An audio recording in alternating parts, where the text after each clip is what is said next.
Tak a je to tu. Zima sa pobrala do zabudnutia, aspoň podľa kalendára. A konečne to máme jar. Aká bude, čo to naznačuje ľudová pranostika? Zatiaľ to však vyzerá tak, že kým v južných regiónoch sa už tešia z prvých jarných kvetov, v horách si lyžiari ešte plnými dúškami užívajú pravú zimnú atmosféru. Nuž a niekde medzi tým sa už mobilizujú turisti, ktorí sa na viacerých miestach počas tohto víkendu vydávajú na prvé zo 100 kilometrov. Pohyb v rôznych obmenách bude dominovať aj v dnešnej relácii. A mysleli sme aj na nadšencov histórie. Na úvod zamierime do Želiezoviec a vydáme sa po stopách Franza Sachera. Autor slávnej torty zviditeľnil mesto na juhu Slovenska takmer ako rakúsky hudobný skladateľ Franz Schubert. Naprieč Slovenskom sa vydáme k úpetiu pohoria Spišská Magura.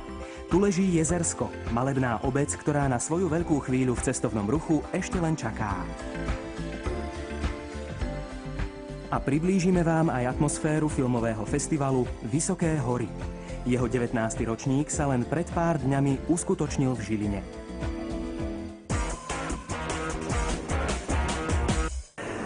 To, čo pre Salzburg znamená Mozartová guľka, to je pre Viedeň Sacherová torta. A pritom málo kto aj u nás vie, že autor slávnej cukrovinky Franz Sacher varil pre elitnú spoločnosť v Želiezovciach. Tu sa narodil jeho syn Eduard, ktorý základnú receptúru torty vylepšil a vytvoril z nej ozajstnú legendu.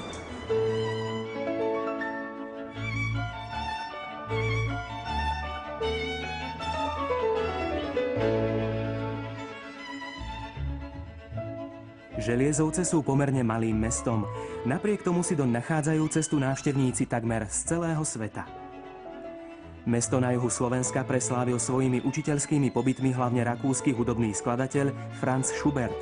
Málo kto však vie, že v Želiezovciach pôsobila ešte jedna známa európska osobnosť. Bol ňou Franz Sacher, autor svetoznámej torty.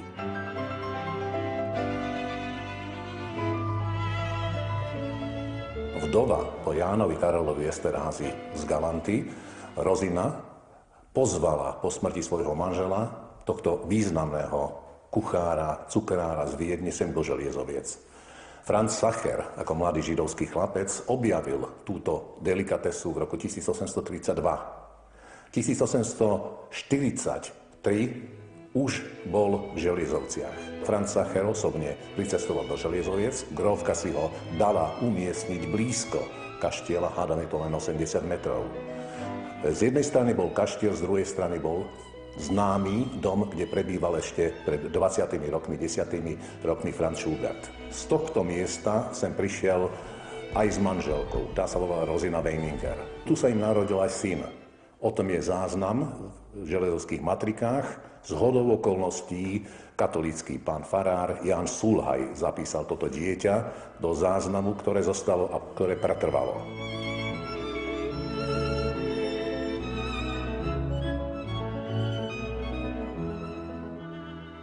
Ja si myslím, že toto je ten najpádnejší dôkaz toho, že Eduard Sacher sa narodil v Železovciach, pretože písaný text je vždy ten najdôležitejší a toto je vlastne ukážka z toho rodného listu, kde všetko je k nahliadnutiu.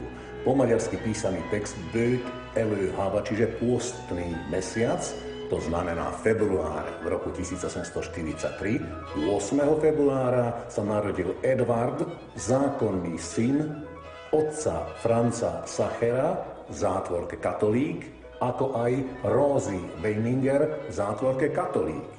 V kolónke, ktorá nasleduje za ňou, je veľmi jednoznačne napísané, že je to dieťa cukrárskych majstrov v Želiezovskom panstve. Čo je vlastne priamy dôkaz toho, o čom sme hovorili.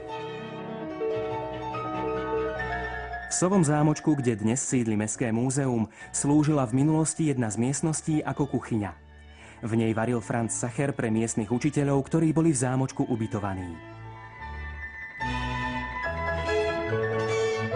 Šikovnosť vychýreného kuchára využívala i grófka Esterházyová, keď pre ňu a jej hostí vyváral a piekol v nedalekom barokovom kaštieli. Keď sa pozrieme dopredu, tam vidíme vlastne prvé okno z ľavej strany, to bola kuchyňa.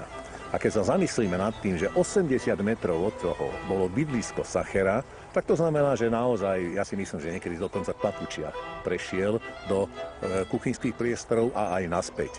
Mal to naozaj blízko a preto si viem predstaviť aj jeho prechádzky po parku, ale najmä jeho pracovné povinnosti, ktoré vykonával v kaštieli. Keď zhruba v roku 1843 začal Franz Sacher pôsobiť v Želiezovciach ako kuchár, základná podoba sacherovej torty existovala už celých 10 rokov.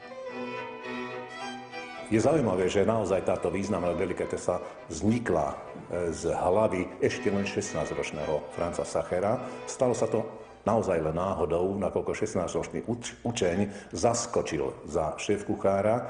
Stalo sa to na Metternichovom dvore vo Viedni, keď ho úplne náhodne zavolali na dvor a povedali, že príde nám návšteva z Bavorska, urobte mladý Sacher niečo iného, niečo špeciálneho. Vtedy sa mu práve podarila táto špecialita pripraviť a preslávila nielen jeho meno, ale vlastne preslávila celé Rakúsko a najmä Viedeň. Pôvodná receptúra slávneho dezertu z roku 1832 bola pomerne jednoduchá. Vylepšil ju až syn Franza Sachera, Eduard, keď počas svojich učňovských rokov u dvorného cukrára Demela naplnil tortu marhuľovou marmeládou a ozdobil ju krehkou čokoládovou glazúrou so známym písmenom S.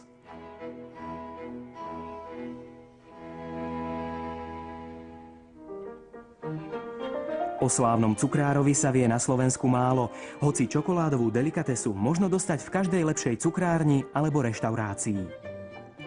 V Želiezovciach pred niekoľkými rokmi pribudla tabuľka s názvom Sacherova ulica a domáci sú popri Francovi Schubertovi patrične hrdí aj na slávneho rodáka Eduarda Sachera. Mnoho generácií prešlo, keď nevedeli presné súvislosti, že ktorý Sacher, ten Sacher, či ten konkrétny bol v Železovciach, či nie, ale na všetko dávajú odpoveď vlastne matriky. Je veľmi dobré a často som navštevoval štátny archív v Ivánke pri Nitre. Mňa samozrejme, že veľmi zrušovala tá danosť, že mesto je priamo spojené s touto rodinou a trvalo to, hádam, niekoľko mesiacov, kým som sa dopátral ku konkrétnemu číslu.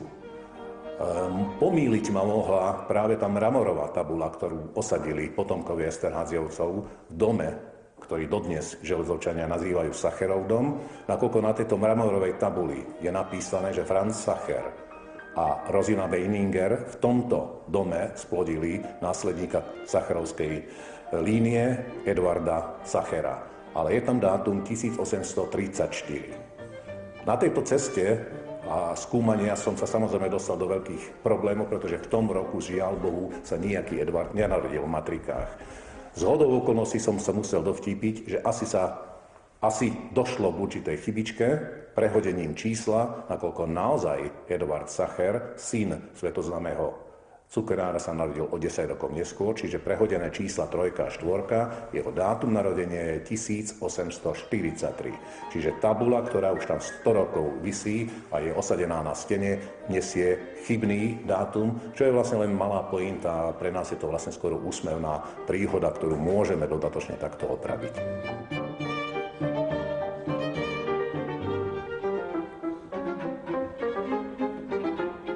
Asi pred 3 rokmi sme naplno vlastne spustili chod tohto múzea pamätnej izby Franza Schuberta tým, že sa rozšíril aj o lokálnu históriu a naozaj je dokazateľný nárast a veľmi výrazný nárast návštevnosti Želiezoviec a konkrétne múzea. Mali sme návštevníkov od Kanady počnúť po Filipíny, Austráliu a musím sa priznať, že dve dominantné mená spomínajú a to je Schubert a to je Sacher. A automaticky, hádam, naskakuje myšlienka, že hádam, by sme si mohli potom dať aj kúsok sacherovej torty.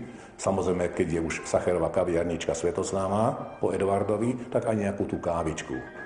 Pracujeme na tom a aj v mestskom zastupiteľstve sa v raňajší rok rozhodlo o tom, že rozšírime priestory aj tohto múzea, kde sa bude môcť podávať horúca, výborná kvalitná káva a takisto aj sacherov rez.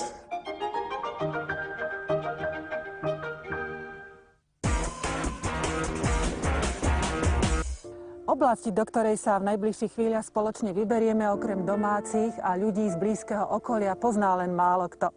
Jezersko a jeho okolie